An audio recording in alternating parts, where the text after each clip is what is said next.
जय भीम. आज मी तुम्हाला चिकनची भाजी बनवून दाखवणार आहे. आता चिकन स्वच्छ धुवून घेतले. ह्याला हळद, मीठ आणि थोडंसं दही लावून घेतले.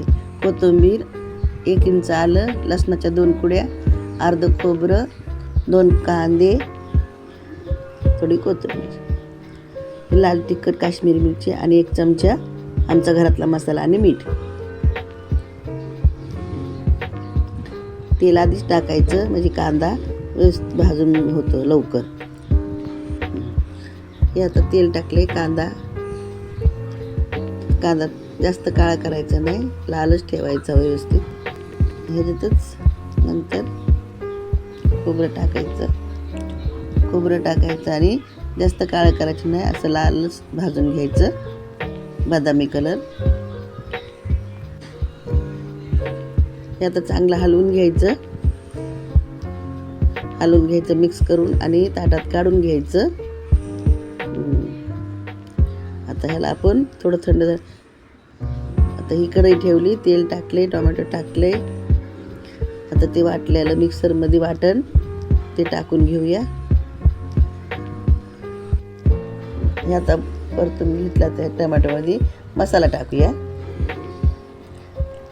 अद्रक, कोथिंबीर, लसूण, खोबरं असं टाकून घेतलं. आता चांगलं हलवून घेऊया. हे असं हलवून घेऊ. पाणी थोडं गरम ठेवलंय, थोडं गरम पाणी टाकायचं.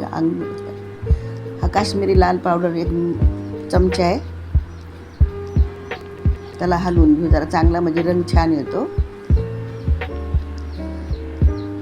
हे आपला घरगुती मसाला, थोडंसं मीठ. आता हे चांगलं हलवून घ्यायचं, जास्त नाही भाजून घ्यायचं, फक्त मिक्स करायचं. आता हे चिकन त्यात सोडून घ्यायचं व्यवस्थित. आता हे चिकन आता हलवून घ्यायचं व्यवस्थित. टाकून झालं सगळं की पाणी ह्यात बिलकुल वापरायचं नाही. पूर्ण अंगाचं पाणी आटलं की मग आपण ते गरम पाणी ठेवलेलं थोडंसं टाकायचं. मनीषा कंपनीचे मी काश्मीरी पावडर वापरते. खूप रंग छान येतो, मला हीच आवडते. आणि तुम्हाला जरी ही आवडली आणि रंग खूप छान हवा तुम्हाला जर आवडली असेल तर तुम्ही पण नक्की ट्राय करा. आता ही भाजीत मी थोडं पाणी टाकून घेते, जास्त टाकायचं नाही, गरम पाणी आहे. आता ही बघा कशी झाली भाजी छान. ही सुक्कं चिकन आहे, ती व्यवस्थित झाली बघा. आता गॅस बंद करून घ्यायचा. ही जर रेसिपी तुम्हाला आवडली असेल तर नक्की ट्राय करा. किष्किंधा चॅनलला लाईक करा, शेअर करा, सबस्क्राईब करा. थँक्यू.